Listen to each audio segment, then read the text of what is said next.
করে তো রাখা হয় কিন্তু এত ব্যস্ততা তার জন্য আর ভিডিওটা এডিটও করা হয় না আর টাইম মতন পোস্টও করতে পারি না। এই যেমন কালকে ভিডিও তো করা ছিল কিন্তু এডিট করতেও পারিনি আর পোস্টও করতে পারিনি।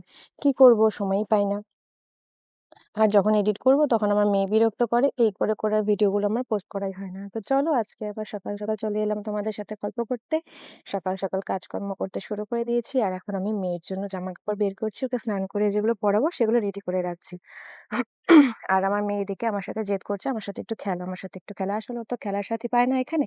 তার জন্যই আমার সাথেই জেদ করতে থাকে। আর ওর সাথে আমি ব্যাট বল খেলতে শুরু করে দিলাম।